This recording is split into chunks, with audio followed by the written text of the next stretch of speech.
songkok, kalau makan gak pakai sendok, posisi jongkok, sarungnya plotrok, wis jan persis kaya kodok. Satu taksi saja untuk anak 5, kebersamaan selalu dijaga.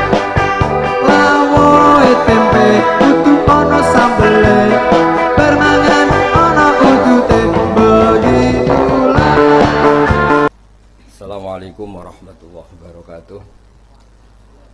Alhamdulillahirabbil alamin wassalatu wassalamu ala asyrofil mursalin sayyidina maulana Muhammadin wa ala alihi washabbihi ajmain. Amma ba'du.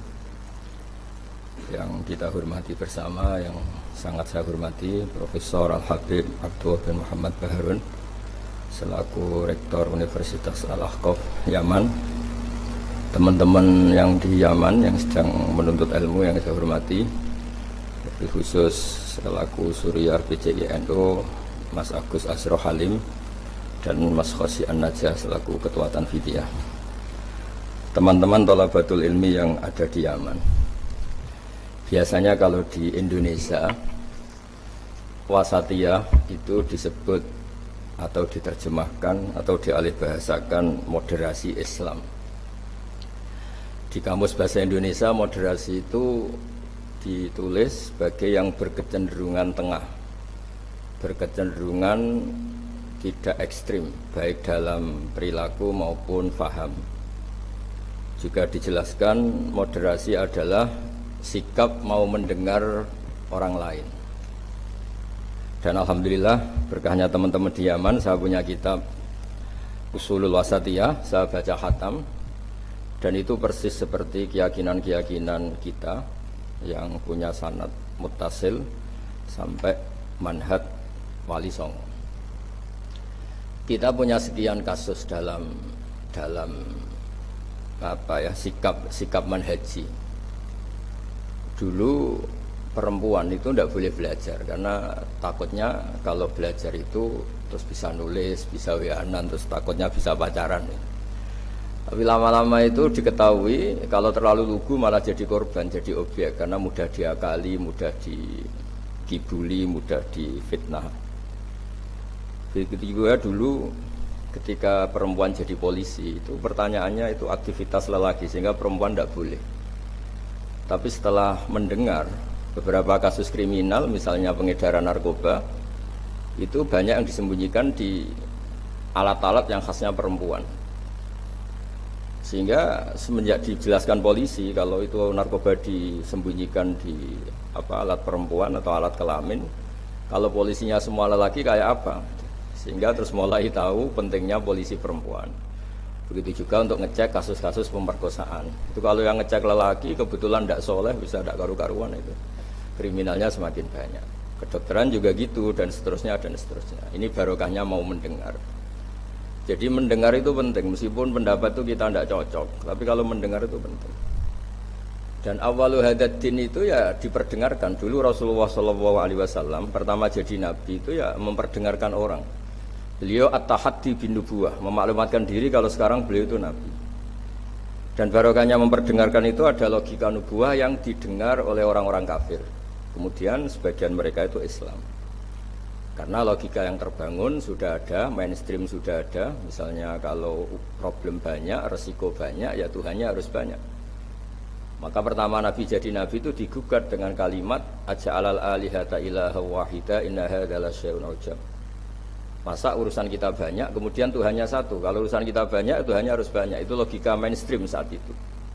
Sampai Nabi bikin logika tandingan, yaitu kalau kamu jadi buruh dan majikannya banyak, semuanya minta dilayani, semuanya minta diturutin, Anda yang bingung.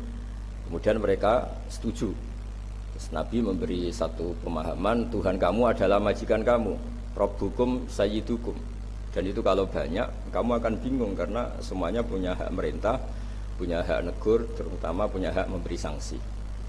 Itu yang disebut dorobawo masalah rojulan fihi syuraka umutasyakisu nawarojulan salamal lirrojul. Nah logika permanen ini yang disebut kita nggak boleh ekstrim karena semua cerita dulu Nabi itu sah ya. Sah itu meskipun itu nggak pilihan, sah. sah mendoakan umatnya kena azab kayak zaman Nabi Nuh, Nabi Soleh. Kalau mereka enggak nerima ajarannya.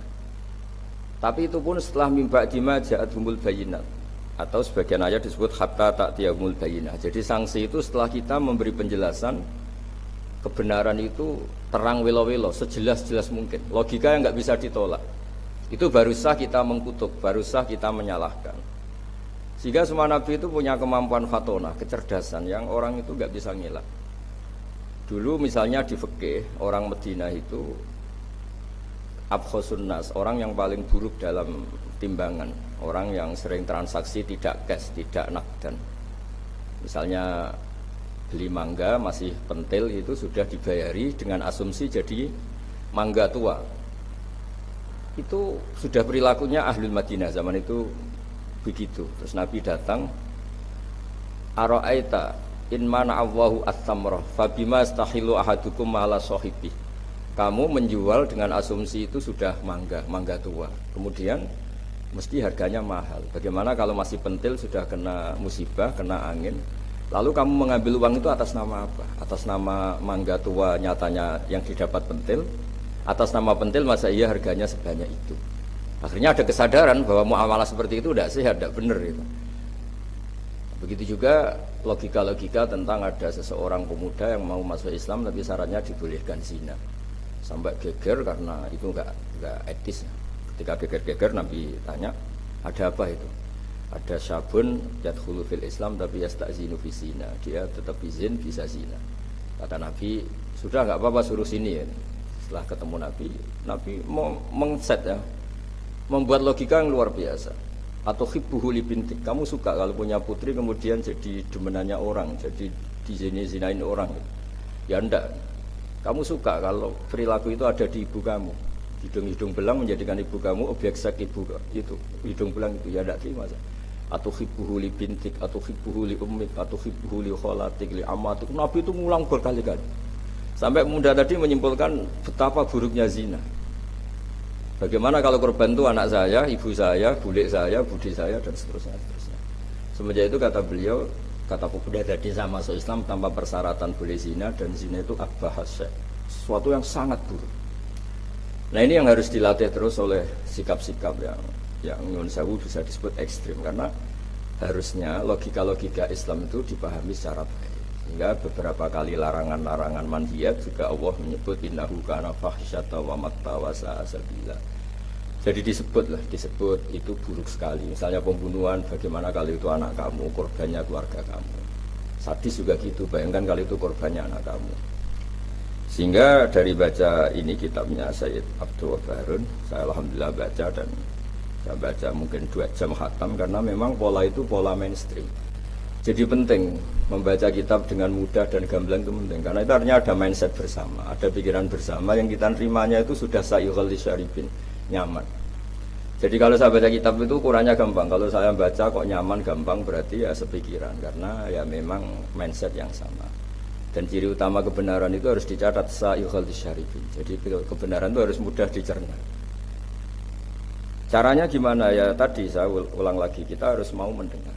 Jadi beberapa pemahaman yang keliru dulu, misalnya tidak ada penyakit menular, kemudian ada orang Arabi yang mencoba unta yang waras dijejerkan yang kudisen, yang ternyata yang waras jadi kudisen, sehingga mereka protes, ya Rasulullah kata engkau la adwa walati arota, tidak ada penyakit menular, ini unta sembuh, unta sehat, kena unta gudikan ternyata ikut gudikan.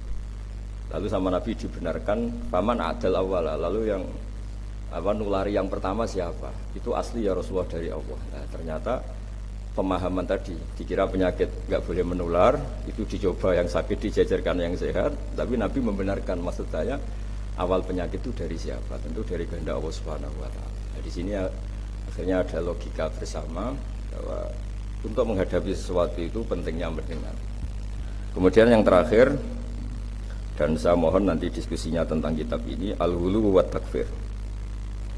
Di mana-mana itu yang namanya nabi itu ya orang kafir dijadikan sebagai muslim, orang baik juga gitu. Di mana-mana orang baik inginnya yang fasik jadi soleh, yang soleh bodoh menjadi soleh pinter, yang setengah pinter menjadi pinter banget, syukur-syukur jadi wali. Lah logika-logika itu harus permanen. Di mana-mana ya inginnya kita itu ya yang enggak baik dijadikan baik. Ini bukan kebalik, yang sudah baik dikafirkan, yang sudah anggota dikeluarkan. Itu aja secara organisasi masalah kan. Jadi takfir itu sebenarnya tidak usah dalil sudah jelas, masa yang sudah masuk dikeluarin. Yang di luar saja difasilitasi kulil ladzina kafaru iyantahu yughfar lahum ma qad salam. Kalau kamu mau masuk Islam, fasilitasnya itu yughfar lahum ma qad salam. Masalah-masalah kamu, dosa-dosa kamu akan diampuni. Jadi tahu-tahu orang yang min ahli la ilaha illallah karena kesalahan tertentu, entah pegang patok kuburan, entah apalah peringatan sesajen langsung dikafirkan. Ini kan jadi aneh. Padahal acaranya tahlilan. Menjadi aneh karena satu kalimat sing dakhala bihal kafiru al-islam, satu kalimat yang menjadikan orang kafir menjadi Islam. Kemudian dengan kalimat yang sama orang Islam hanya menjadi kafir hanya karena pegang patok kuburan atau karena acara-acara tahlilan yang dianggap khurafat. Ini kan jadi aneh, dengan kalimat yang sama, yang satu berstatus mengislamkan, yang satu berstatus mengkafirkan. Nah, sering mendengar gini, insya Allah menjadi luar biasa. Masyhur itu dicerita di Bukhari, dan saya senang cerita itu. Ada orang syaribul khomri, mulai dulu Mang Muhyiddinnya Kiai itu ya macam-macam. Dia itu syaribul khomri, tapi kalau nggak di masjid nggak senang. Dia sukanya di dekat-dekat masjid, karena dia nggak mau jauh dari tempat orang soleh. Sehingga ketika dikhat oleh Nabi karena keseringan minum sampai wakana yulaqabu khimaron, di Bukhari disebut orang itu panggilannya khimar. Tapi ketika sahabat mulai melaknati dia, kata Nabi la tal'anuhu fa innahu yuhibbullaha wa rasulah. Kamu jangan melaknati pemuda itu, bagaimanapun dia senang Allah dan Rasul. Itu di bab tobat, di beberapa bab di kitab Ihya dijelaskan, sama masih ingat kalimatnya.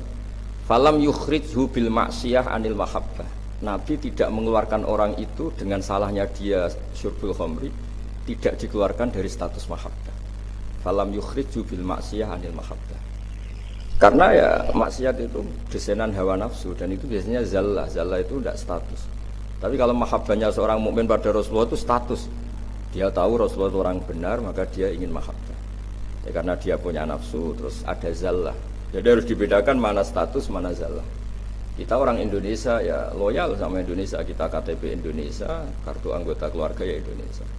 Tapi jangan juga kalau zallah langsung tidak menjadi warga Indonesia. Kalau ada sanksi ya sanksi aja, tapi jangan sanksi tidak berstatus Indonesia. Sama mukmin juga gitu, kalau salah ya salah saja. Tapi jangan terus berstatus tidak mukmin dan seterusnya dan seterusnya. Nah, saya mohon logika-logika ini permanen, kemudian kita punya hujjah riwayah, punya hujjah sanad yang ditulis Habib Abdul Baharun. Karena barokahnya hujjah itu kita bisa menjelaskan kepada umat gampangnya berislam, gampangnya jadi orang baik. Saya berkali-kali cerita jadi orang baik itu gampang. Apalagi kita ini alhamdulillah senang makan, senang tidur, senang guyon, senang. Ya kalau kita jadi orang baik itu kan gampang. Artinya gampang gimana? Ketika semalaman kita guyon, anggap saja itu tarkul ma'asi, ya barokahnya guyon sama teman-teman, bakas terong bakar, bakas makan-makan, akhirnya malam itu tidak dugem, tidak maksiat. Barokahnya tidur semalaman, ya barokahnya tarkul ma'asi kuliah, sudah gitu. Kalau kamu jadi Islam ekstrim kan, santri kok tidur semalaman, kapan belajarnya? Harusnya tertanya dibalik, alhamdulillah tidur semalaman, kapan kamu bisa maksiat kalau tidur terus ya, barokahnya tidur terus, nggak ada waktu maksiat. Jadi kaidah-kaidah yang kita pelajari zaman ngaji itu, bahwa yang dikatakan taat itu apa? Imtitsalul awamir wa istinabun nawahi, ya sudah. Barokahnya tidur itu istinabun nawahi, nawahi kuliah bahkan karena tidur tadi. Nah, barokahnya cara pandang yang mudah, sederhana, itsmamin mubakhin illa wa tahaqqaqu bihi tarku haramimma. Fa'il zamu minas sukun tarkul qatli wa minas sukut tarkul qadzaf. Itu ada di kitab Lubul Usul. Orang itu kalau melakukan mubah, pasti saat melakukan mubah itu ada tarkul haram, tarku haram mimma, akan meninggalkan haram apa saja. Makanya perilaku kiai-kiai ya gejol-gejolkan, santri ya gejol-gejolkan. Itu bukan nilai gejol-gejolkannya, tapi istildad bil mubahat, nyaman dengan hal-hal yang dibolehkan Allah. Dan konsekuensi dari itu saat itu juga pasti tarkul ma'asi. Nah, berkahnya berpikir seperti ini jadi enak gitu. Nabi juga sering ketemu anak-anak tanya, ya Umar mafa'alan ruher, kabar burung kamu gimana? Hal-hal seperti itu bercengkrama tapi menjadi suasana itu nyaman. Nabi ketika ditanya ayul islami khairun ya Rasulullah it'amut ta'am. Islam itu pokoknya mangan-mangan asik gitu ya sudah. Islam itu tabassum, Islam itu talqatu wajhin, ceria. Jadi dengan tahu kalau itu semuanya adalah tuntunan Islam, Kan termasuk wafi buti ahadikum sodako, Islam itu ya kumpul sama istri gitu.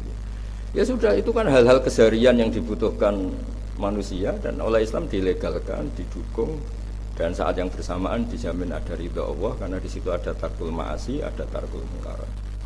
Ya, saya kira demikian. Mungkin antum alamu tentang naskah-naskah beliau. Saya hanya tautia ya, hanya memberi dasar bahwa ini sudah benar. Naskah-naskah ini saya belajar khatam, alhamdulillah.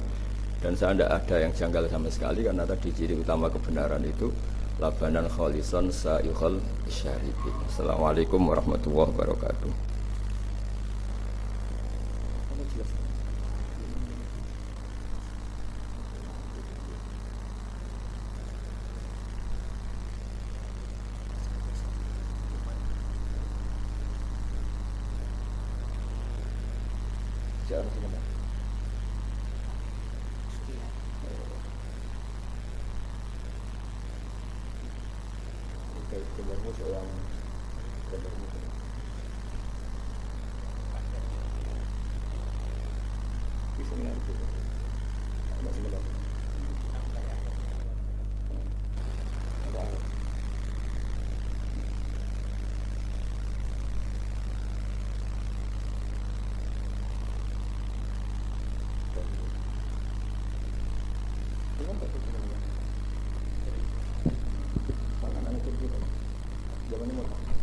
Waalaikumsalam warahmatullahi wabarakatuh.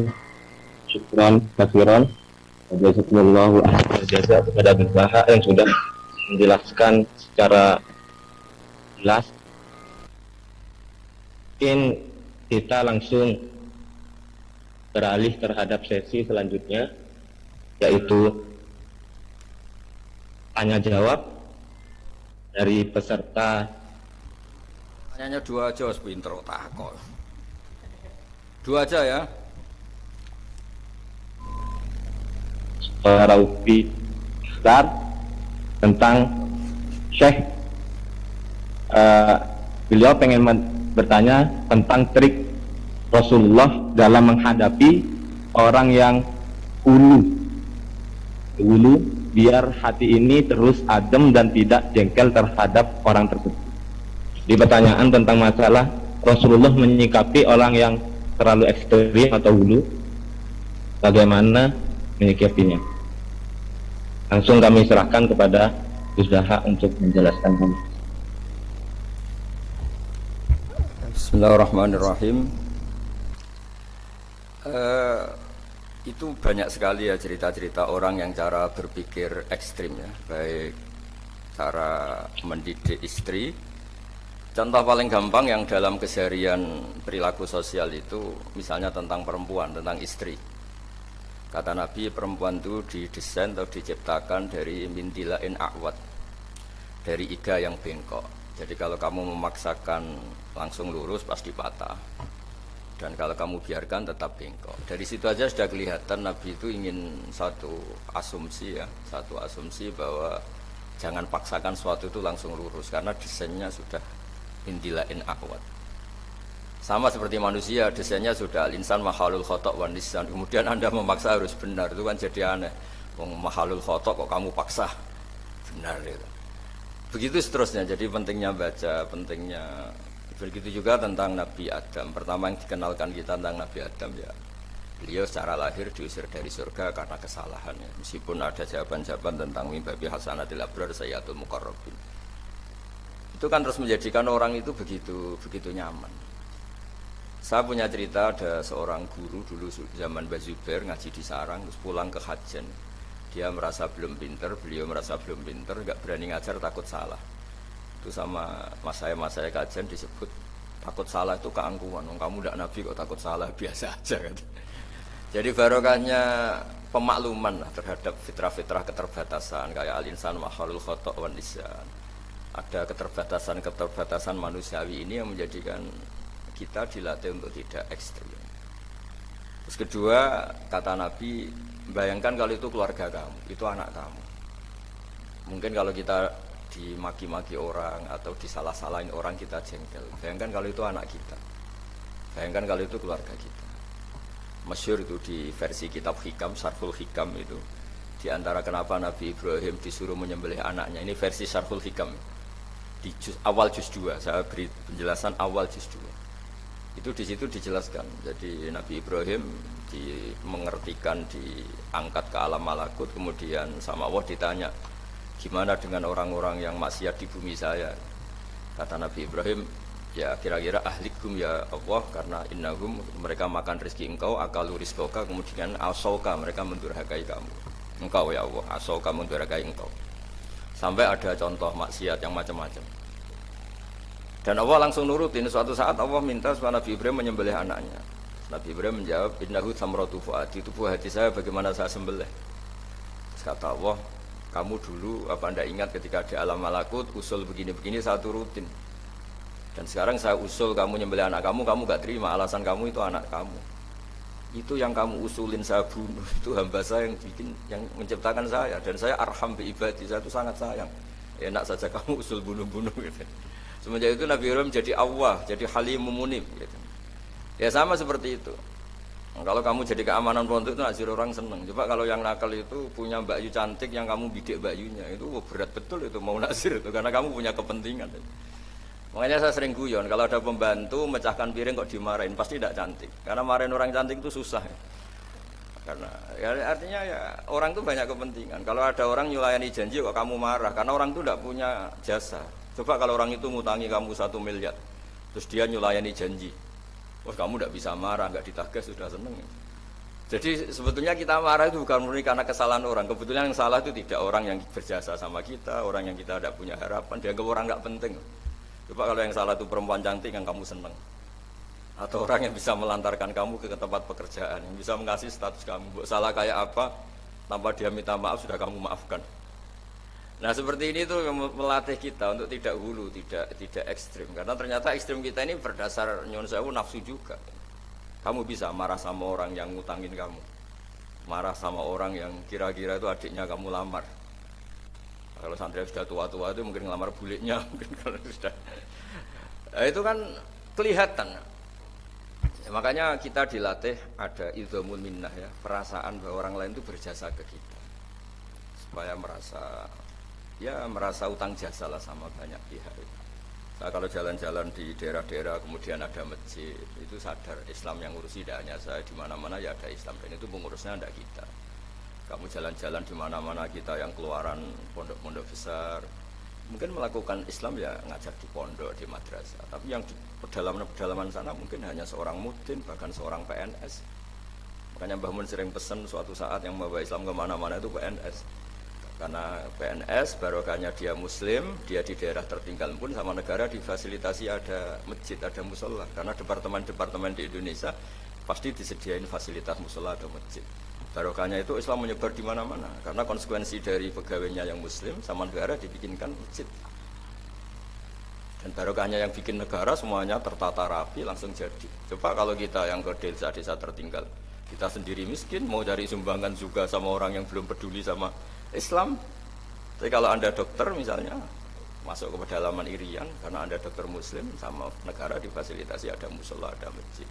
Dan karena Anda tugas negara, dilindungi keamanannya di macam-macam. Makanya kata Mbah Mun, kamu harus tahu hak suatu saat yang menyebarkan Islam itu ya PNS. Ya tentu santri pastilah, santri kiai pasti. Tapi juga kita nyadari di beberapa negara non muslim ada masjid besar ya bawaannya kedutaan, karena kedutaannya muslim, kedutaan kita muslim, barokahnya itu dibikinkan masjid. Begitu juga mahasiswa-mahasiswa akhirnya ikut punya masjid di beberapa negara Eropa, di Amerika Latin, itu barokahnya ada kedutaan muslim, misalnya Indonesia atau Arab Saudi, terus diberi fasilitas agama dan seterusnya. Dari cara mengakui orang lain itu terus berpikir ekstrim, tidak, ternyata yang kontribusi pada Islam itu banyak, yang menyebarkan Islam ke dunia itu banyak. Barokahnya itu kita tidak mudah menyalahkan orang lain, tidak merasa paling mengawal Islam, tidak merasa paling berjasa. Ya saya kira demikian. Ya masih sekali lagi ya, sudah cukup ini, sudah pinter kok tanya.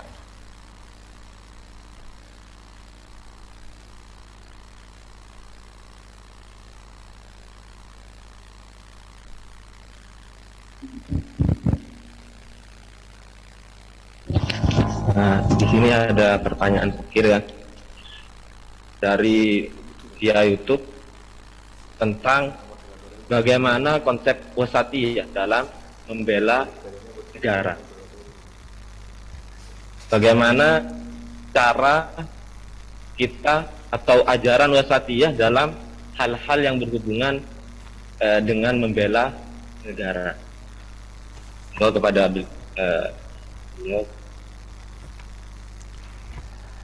Bismillahirrahmanirrahim. Kalau wasatiyah ya sampai level perbedaan negara ya, beda komunitas. Sebetulnya ada membela negara. Oh, membela negara. Dalam ya jadi pamilih dari negara tersebut. Kalau sampai membela negara dengan arti menjaga wahdatil ummah, ya kita tetap pakai fikih saja. Misalnya kita tetap senang kalau al-mu'min itu siapa, al-muslim itu siapa. Al-muslim itu man salimal muslimun min lisanihi wa yadihi.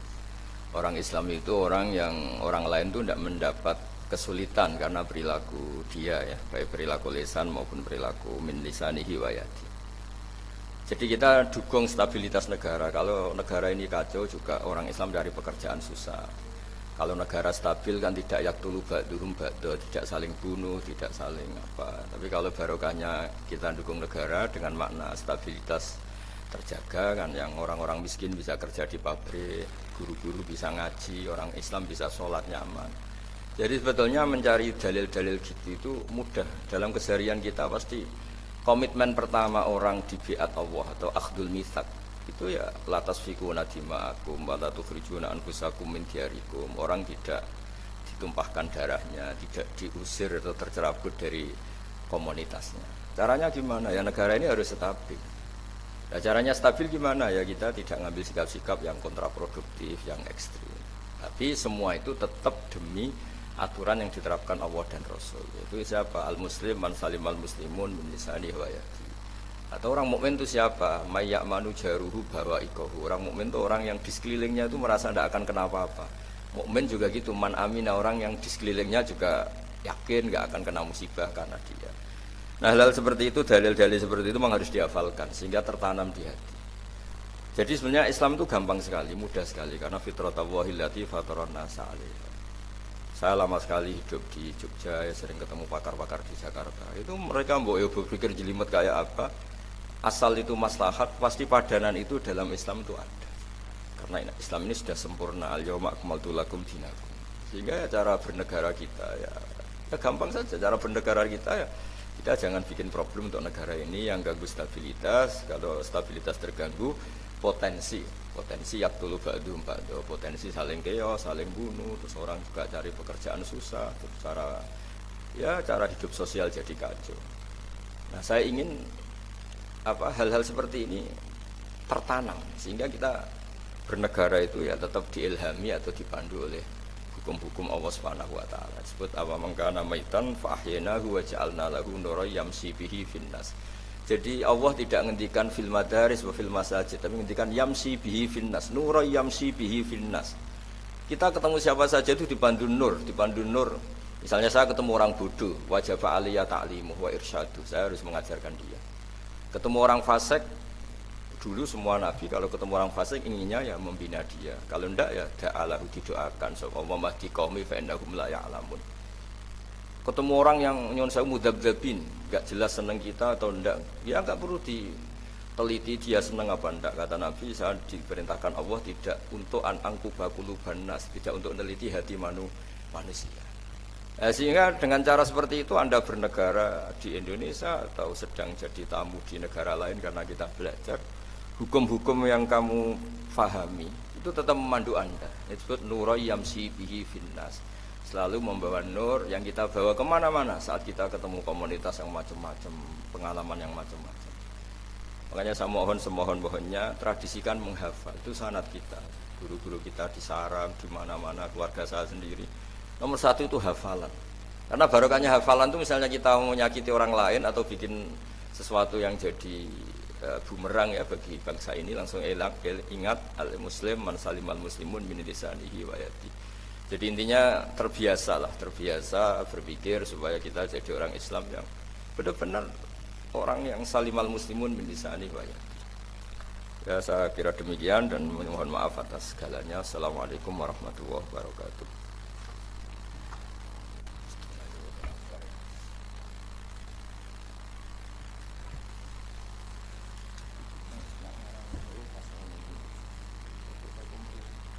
Waalaikumsalam warahmatullahi wabarakatuh. Alhamdulillah, beliau sudah menjelaskan dengan sangat jelas mengenai hal-hal yang berhubungan dengan kitab Ushul Wasatiyah. Gampangnya bahwa memang Islam itu moderasi, sahal, sehingga ketika hal-hal yang keluar dari moderasi tersebut itu sudah keluar daripada dalil-dalil Islam atau sudah masuk ke hawa nafsu, seperti yang sudah dijelaskan oleh beliau. Sebelum kita tutup acara webinar ini, kita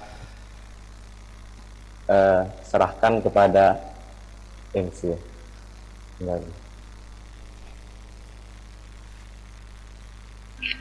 Terima kasih kepada moderator yang telah menyerahkan waktunya. Dan acara selanjutnya yaitu doa yang akan dipimpin langsung oleh beliau Al-Mukarram yang kami muliakan, Kiai Haji Bahauddin Nur Salim. Kepadanya kami persilahkan. Al-Fatihah. A'udzubillahi minasyaitonir rajim. Bismillahirrahmanirrahim. Alhamdulillahirabbil alamin arrahmanir rahim. Iyyaka na'budu wa iyyaka nasta'in. Ihdinas siratal mustaqim. Siratal ladzina an'amta 'alaihim ghairil maghdubi 'alaihim waladdallin. Bismillahirrahmanirrahim. Rahmatuka ya Ghafur ya Syakur. Shalli wa sallim barik ala sayyidina Maulana Muhammadin sallallahu alaihi wasallam. Allahumma ya bi haqqi dzatikal 'aliyyah ij'alna aminin mutmainin alladzina la khaufun 'alaihim wa lahum yahzanun waj'alna salimin wa min mu'afin min kulli bala'in wal akhirah. Allahumma arham mata habibika Muhammad wa aslih mata habibika Muhammad wa tajawaz mata habib Muhammad waj'al ya wa baina mawaddatan wa tawaddatan fika ala kafika. Allahumma ya Allah alif baina qulubina wa aslih dzata bainina. Allahumma alif baina qulubina wa aslih dzata bainina. Allahumma alif baina qulubina wa aslih dzata bainina. Waj'al hayatana ya wasiyatan lana fi kulli khairin wal mauta rahatan lana min kulli syarrin.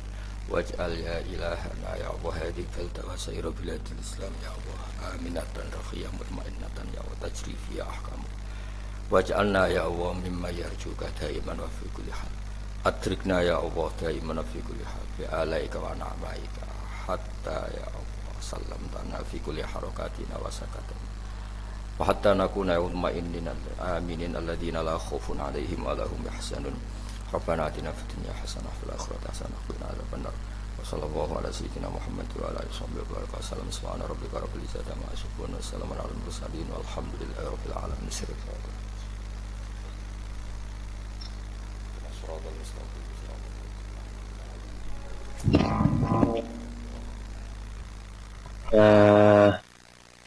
Sekali lagi kami ucapkan terima kasih yang sebesar-besarnya, beribu-ribu terima kasih pada beliau Kiai Haji Bahauddin Nur Salim yang telah meluangkan waktunya, yang telah memberikan mauidhah dan memberikan penjelasannya kepada kita semuanya.